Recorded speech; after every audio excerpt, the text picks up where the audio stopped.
I was a baby when my mom met my sister's dad.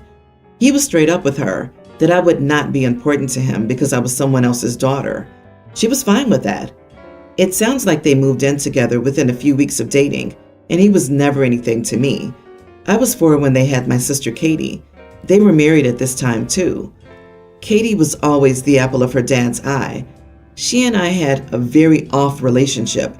Sometimes we got along kind of okay, but I would pull back when she started praising her dad and telling me how lucky we were to have him as our dad. Even after her dad told her I was not his kid and she was the only person in the world who mattered to him, she would still bring him up to me as being amazing to us. Our mom often told me I needed to accept that I had a different dad than Katie and that I needed to be okay. She told me kids often have different parents, but are still siblings, and we should be close. Katie got everything while I got nothing. A fact that she would point out a lot. Why don't you have nice clothes? Why don't you eat with us? Why don't you come to the amusement park with Dad and me, etc. She'd tell me to ask for it. One time she followed me around all day to ask Dad for new clothes, and to get her off my back, I did. He asked me why I was asking him for anything, and that was that. Katie said I gave up too easily. When my mom got sick when I was a teen, I decided it was time to speak the full truth to Katie so she would hopefully understand. She claimed that her dad was still my dad because he had raised me and that I should still treat him like my dad.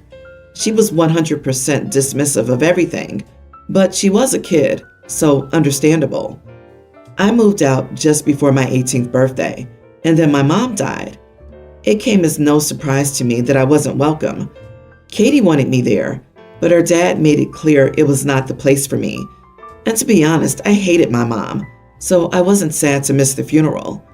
6 years later, Katie's dad was diagnosed with a terminal disease after not taking care of himself. I'm 24 and Katie's 20, and she called when they got the news, saying we would need to help take care of him. I told Katie, no way. She said we couldn't just leave him, that we owe him better than to just leave him to rot alone and unwanted. I told her I owed that man nothing. He hated me and did nothing for me, and I didn't care to comfort him in his final months. She told me she couldn't do it alone. I told her she would need to let others help her, but I was not going to care for the man who verbally criticized me for not being his, when I had no choice in any of it. She called me selfish and said I should be doing it for her then, because she needed my help, and I was all she had in the world. Am I the idiot? Not the idiot. She was a kid, but she's old enough to know better now. But your mother's the idiot for marrying this guy in the first place. Your mom should never have let someone into her life who outright hated you. He stole your childhood, and you owe him nothing. You owe her nothing as well. Katie sounds self-absorbed to the point of selfishness. Your stepfather abused you. Your mother allowed the abuse. So sad that you had such a shallow woman as your mother. She turned her back on her 6-month-old baby, sacrificing your emotional needs to secure a husband. That era of your life is now over, so do not let Katie drag you back there. He made it clear that he's not your dad. Just because Katie lives in her world doesn't make it any less true. Just cut her out of your life permanently. Your sister comes off as a spoiled golden child who has severe issues with empathy and selfishness, or perhaps even derives some kind of satisfaction from watching you suffer. Stop engaging. Walk away. I gave birth to my son 18 weeks ago. My whole pregnancy was kept under wraps for the most part, except for my husband's parents and my sister. The news I was having a baby did not go over well with my dad, his wife, or my half-sister. So for people wondering why I kept it from them, there are 2 reasons. A few years ago, I thought I was pregnant and had a loss. I had been open about the positive test, and when the truth came out, my dad's wife was smothering.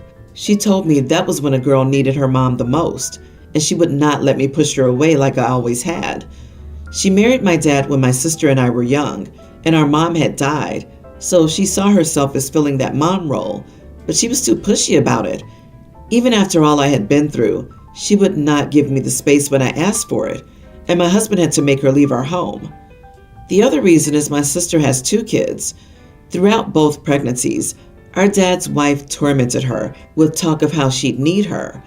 As her mom, she needed to be there for her baby as she was experiencing pregnancy, and talked about how becoming a mom would bond her to her and make her appreciate her in a new way. My sister actually grew to despise her because of it.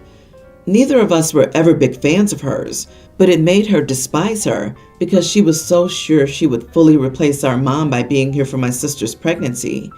She even told our sister she was being dramatic when she said she missed mom. Stepmom said pregnancy makes women irrational, and there's no reason to miss a ghost. My sister has not allowed our dad's wife to be known as grandma to her kids ever since. All this led me to keep quiet when I did successfully get pregnant. I don't live close to my dad anymore, so I just stayed away. I also knew it would hurt their feelings, but I honestly didn't have it in me to care. My dad was furious, and his wife and my half-sister still sent me messages about how cruel and unfair I was, and how I robbed them of the excitement and tainted the whole experience.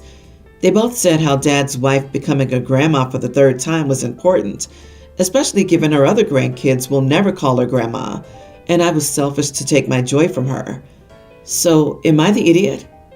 Nope, not the idiot at all. Your stepmother sounds smothering. You did the best for yourself, your husband, and your child. Your pregnancy and birth were never about them. You cannot force love or close connections with people.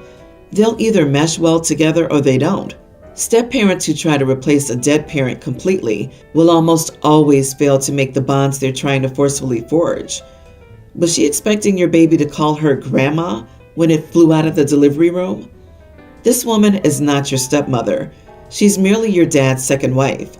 It sounds like they need an intervention to make it clear that their fantasy is not real and will never happen. They're still upset because they believe in their version of the family fantasy and thus think they're being treated unkindly. The only way you will ever get them to back off is to get them to accept reality. As it stands, you're doing the right thing to protect your family and keep the boundary. Congrats on the new bub. Sending you lots of contented baby vibes.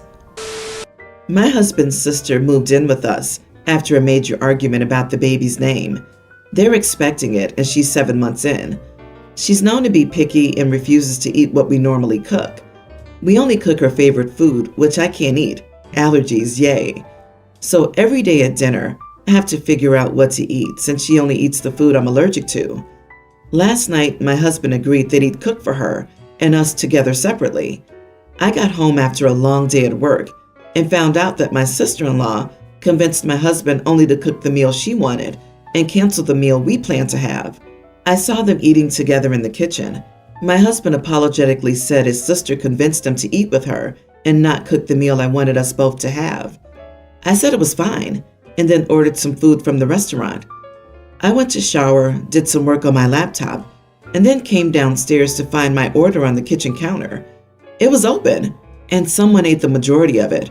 I turned around and there was sister-in-law standing, saying she woke up hungry and couldn't resist the smell that was coming out of the box. I lost it and yelled at her, asking why she did that. But she said that she did save me some, which wasn't true because there was only some rice and dressings. We started arguing and I told her I couldn't take this anymore, and I told her to pack her crap and leave first thing in the morning. She began crying and my husband got involved and defended her up and down repeatedly, saying that she was pregnant and had been eating for two basically. Finally, he suggested I go make myself something quick from the fridge and let it go, but I refused and a bigger argument ensued. Am I the idiot for kicking her out over this? Not the idiot. And you don't have a sister-in-law problem. You have a husband problem. Don't get me wrong. Your sister-in-law sounds like a spoiled, selfish, and entitled piece of work, pregnant or not. But your problem is that your husband is more concerned with her health and happiness than yours. So he needs to get his priorities in the right place. Yeah, like how exactly was the husband convinced that his wife, whom he promised to make food for and therefore was expecting it, didn't need to eat dinner and didn't need to be told that she'd have no dinner?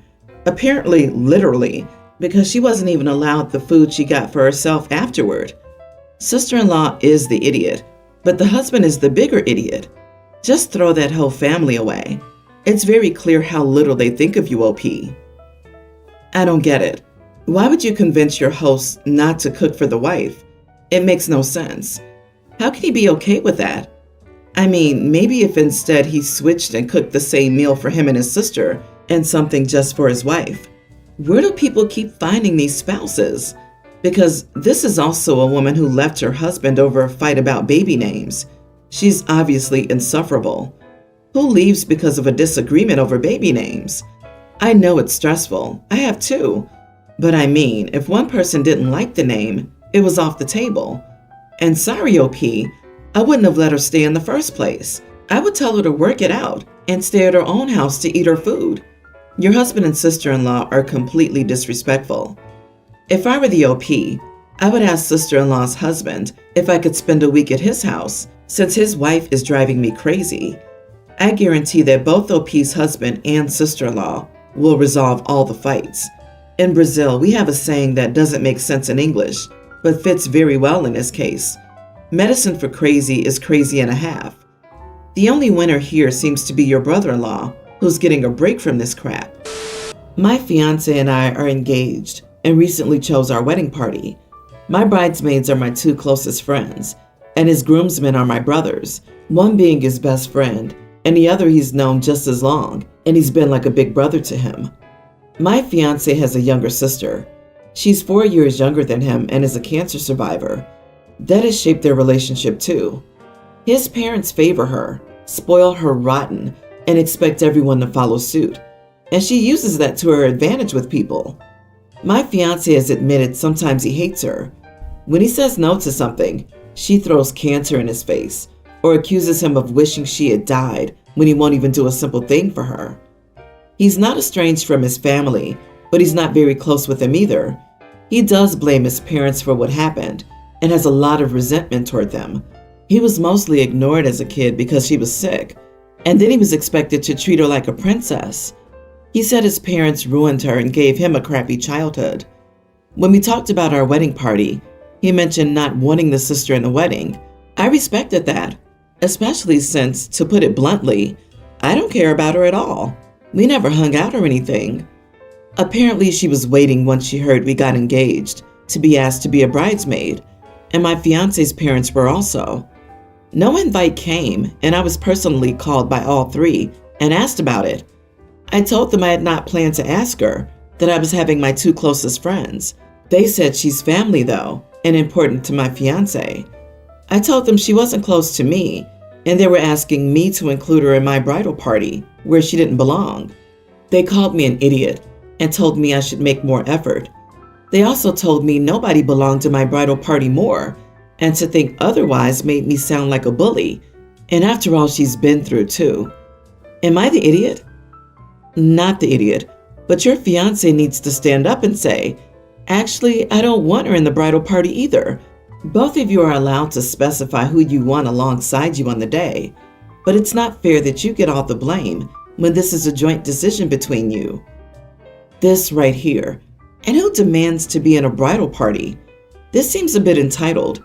The parents are way out of line here, and your fiance should assist you in putting a stop to it. And I would consider going low to no contact with these people. I can only imagine how they'd try to take control and twist it to suit his little sister if you and your fiance had a child. She's had cancer, so you should give her your baby. OP, they all need to be put on an info diet regarding the wedding, so she doesn't turn up in the same colors as your bridesmaids, or a white dress, because not gonna lie, she sounds like the type to do it to get some attention. Let your fiance handle his family. It needs to come from him. I, female 27, lived with my parents until last week. I have a dog that I love. She's been my best friend since I graduated from university. I'm not very social and prefer her company to most people I know. I've had boyfriends and even a short relationship that ended amicably. I'm just not interested in much beyond my work and my dog. My parents think that this is a shortcoming, but I don't. My brother also lives with us. He's in high school and he doesn't pay rent. I pay about 50% of everything in the house, including groceries. It's about the same as the rent would cost, and I get the basement suite. It isn't a legal suite because it couldn't be rented, but it's fine for a family member Because of building codes and stuff, it would cost a bunch of money to make it suitable for a renter. So my mom decided the reason I'm not actively looking for a husband is that my dog takes too much of my attention. My pup has some health problems, but nothing I can't afford, and nothing that affects her quality of life. So my mom gave her away while I was at work. I came home and she was gone, along with all of her stuff, her toys, her leash, everything. I lost it with my mom. I told her if she didn't tell me where my dog was, I was calling the cops and saying that they had stolen my dog and have her charged. I went to where my dog was and got my dog back. I then went back to my parents' house, packed all the important stuff to me, and went to a friend's house. My dad has been calling and texting me, asking about money for this month. I told him he should have thought about that when he allowed a crazy person to steal from me. My dad lost his job because of the global situation, so they can't afford all the household bills without my help. My dad says that they'll be out of money in 3 months without me. After that, I don't trust them anymore. My family thinks I'm an idiot for caring more about my dog than I do about them. Am I the idiot? Not the idiot. Your parents were absolutely taking advantage of you. Were you paying half of everything? And you were paying market rent when your basement suite wasn't even up to code? This is all so wrong for so many reasons. And that's before they dared to get rid of your dog. They deserve absolutely everything that's coming to them. Whatever you do, never give them another cent. I'm just so glad you could get your dog back and that the two of you can move somewhere that you're both comfortable with and safe. They can move into the basement and rent out the room upstairs. Problem solved. OP, you cannot live with people who steal from you and shouldn't live with people who try to control you. They only have themselves to blame for the current situation. They can all get off their butts and work, and you should find a place far from them and enjoy your life with your dog. Also, just thinking that if the mother's problem is that she's not looking for a husband, does she think that if she does get married, they're all going to live together in her house and continue paying? Or will she move out and continue paying them as if she were living there? They would have the same problem. Her idiot actions just precipitated it. OP, you're nearly 30, and they still depend on you financially?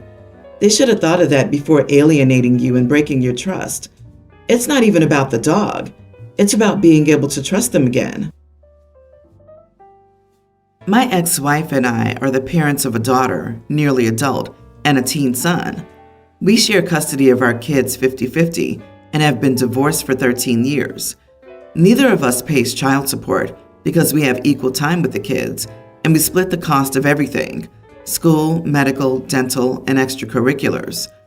I opened up bank accounts for my kids when each was born, and I've saved from the get-go. But around 8 or so years ago, I came into some money because I was injured at work, and I put that money into their accounts. Also, a relative died 4 years ago, and I was given a sum of money that I also put into their accounts. So the money I save for them will help them tremendously in their futures, whether they go to college or not. My ex-wife remarried several years ago. Her stepdaughter's a teen. She's got a nephew of her husband's that they're raising, who's a young teen, and she has 2 kids, a young child and a kindergartner, with her husband. My ex-wife wanted to talk to me about college for our kids and told me that she and her husband had told all of their kids that community college would be the most affordable option for them and that they would get as much help as possible, but a more expensive school would be tough on them. I told her that our kids would have that option if they wanted it because I saved them a healthy amount. She asked me why I never told her sooner, and I told her because I was taking care of our children and it wasn't something she needed to know. A few days after this talk, she called me and alongside her husband said that they would like me to pay child support for our kids so that they can save more money for their other children's futures. I told her I was not going to pay child support just so she could support the other children in our home. Her husband told me I could always offer to split the money between all of the children. I told him I was not paying for his kids to go to college. I told them I only had a responsibility to my children. I told them that if they wanted to save more money, I would happily take the kids more if they, my kids, wanted to spend more time at home with me. My ex-wife called me cruel and said that keeping 50-50 and paying money so our kids' siblings can go to college should be a no-brainer for me. I told her the day I have an obligation to help her support her entire household is a day in another universe where we never broke up. But we did, and she has to accept that she's equally responsible for our kids as me. They both told me I was an idiot, and even though I feel like I'm crazy for asking, I must ask, am I the idiot? Not the idiot. 50-50 means no child support. What a laughable suggestion on their part. They're trying to sucker you into paying for their kids. Don't budge. Wait, why should you be paying for their kids? It makes sense that you've planned for your children's futures. Imagine if the roles were reversed and you asked her for such a favor. I don't think she would ever agree to such a scenario. Their audacity. Agreed, they're absolute jokes. Are the funds in your kid's name? If so, change it ASAP, because first, they tried to sucker you into paying up. Next, targets are your kids that they'll try to convince them to share with their step-siblings. Change it ASAP, or they'll try to guilt trip them. I used to be a banker and have seen firsthand how people act when it comes to money. It's not outside the realm of possibility that a mom would take her kids to the bank and drain the accounts. Yeah, it's only a no-brainer for them, not for OP and his kids. I'm shocked her husband would even bring it up. How embarrassing. The fact that you already have money for your kids' college means your ex doesn't have to put money towards it, even though she should, hence saving money for her other kids. Yeah, you're not crazy. She's got some nerve, and her husband even more so by asking money for their own kids. Some people, I swear. OP, call a lawyer. 50-50 doesn't automatically mean no child support is owed. If there's a big disparity in your incomes, if she stayed home to raise your kids for a couple of years and her career took a long-term hit, then it's quite possible you should have been paying some kind of child support, and she just hasn't held you to it before. Suppose she can show that in court, you may be ordered to pay anyway, and possibly back support for the last 13 years. So rather than judge you as an idiot or not, I think you should consider whether your ex would succeed in legal proceedings over this. And if the odds are high, maybe paying child support voluntarily for the next 3 years is the cheaper option. I co-parent with my ex, and we're not on great terms, but we're civil. I still take my children to his parents' house so they can maintain a bond with them. He doesn't see his parents often as he lives further away.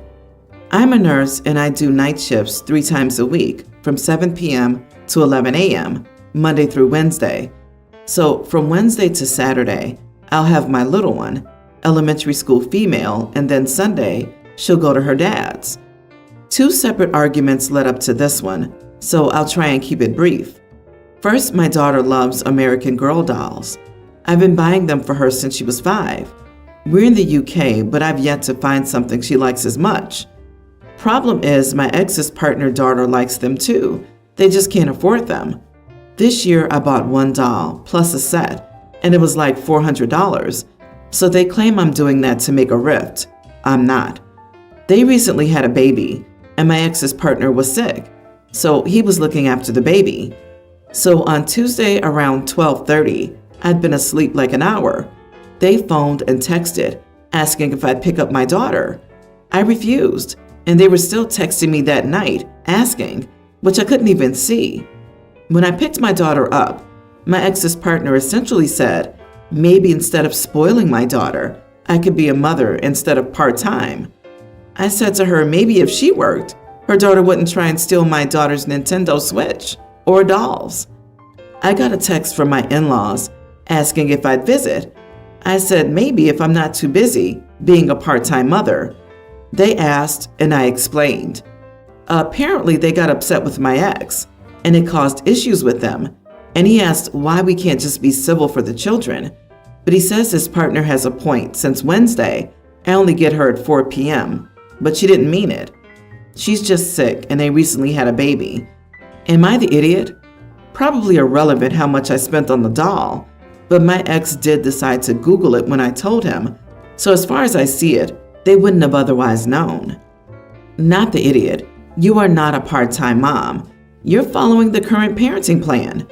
You happen to have a job where you work non-traditional hours. If you had full-time custody of your daughter, you'd find a different way of managing. The American Girl dolls are a distraction.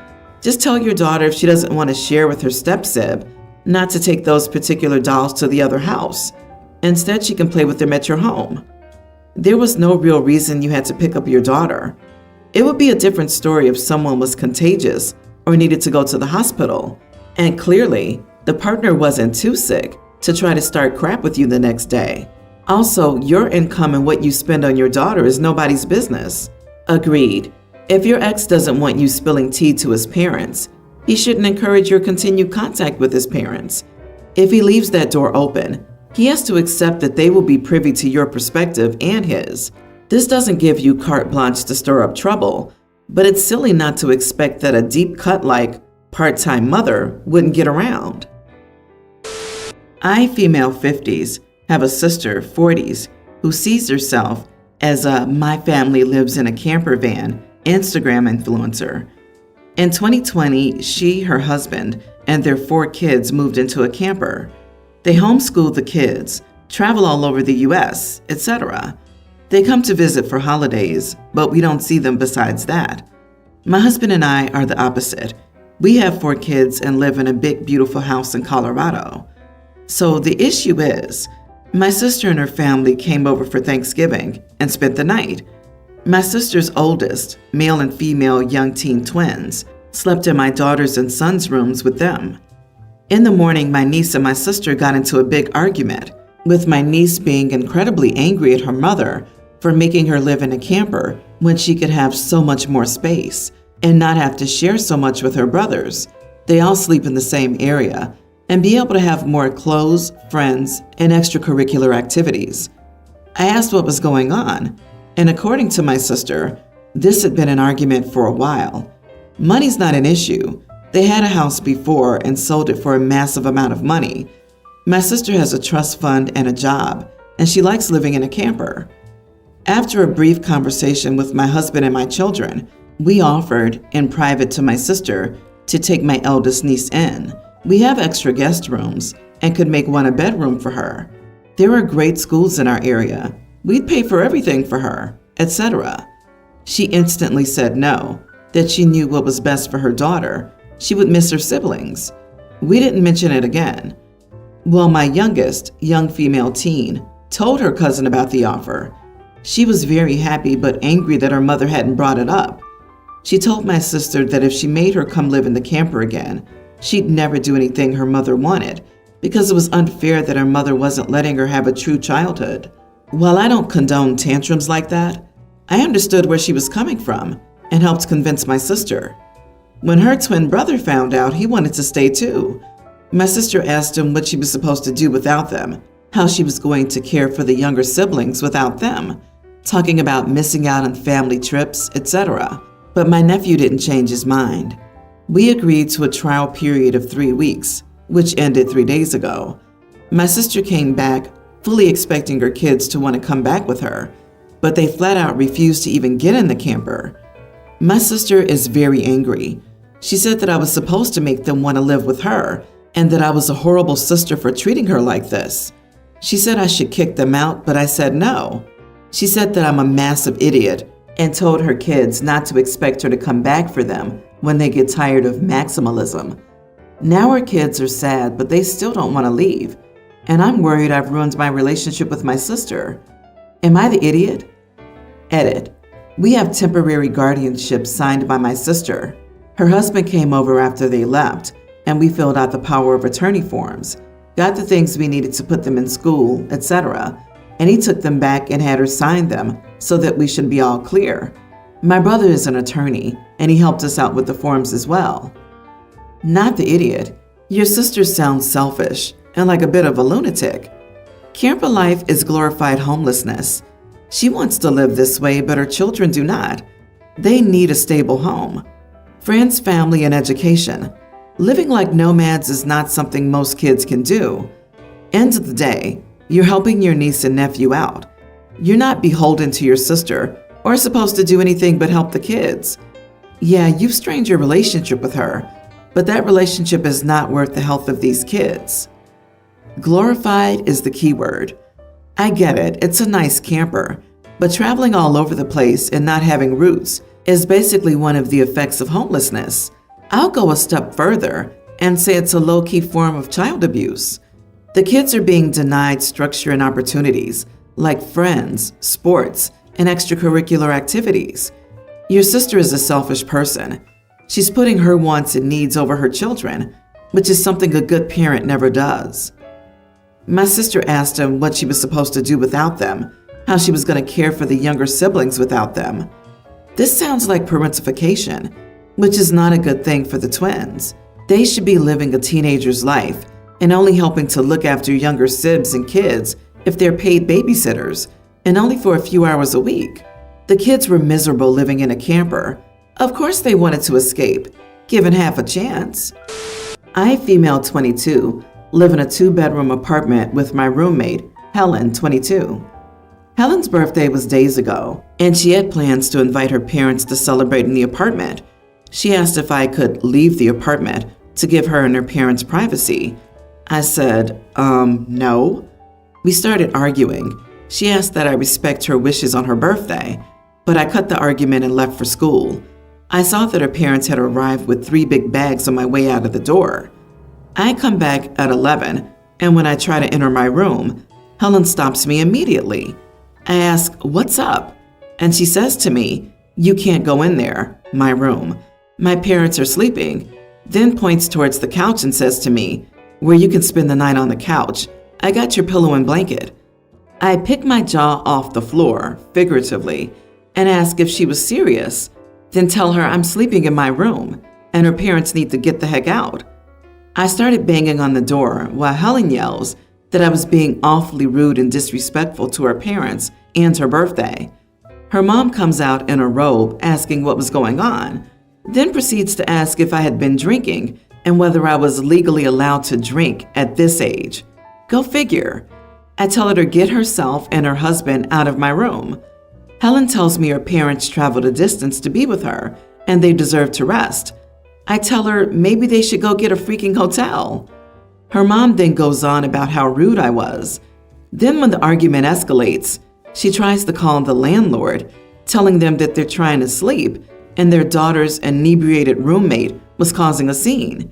She goes on to threaten to call the police for disturbance. Helen's dad comes out demanding quiet.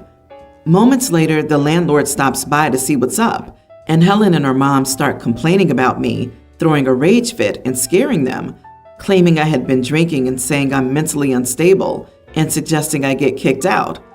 The landlord then tells Helen and her mom that I'm a legal tenant and that the room is mine, and that they had to get out of the whole apartment after what they did.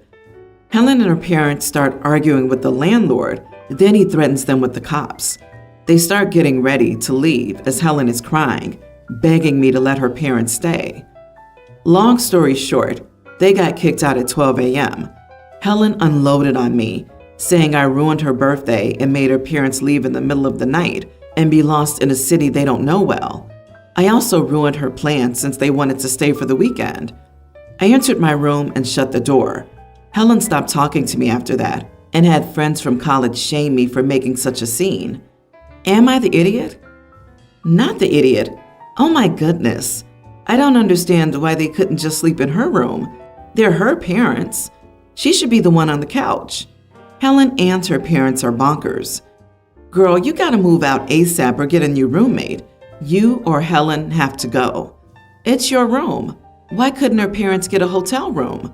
Just because it's her birthday doesn't make her entitled to your space that you pay rent for.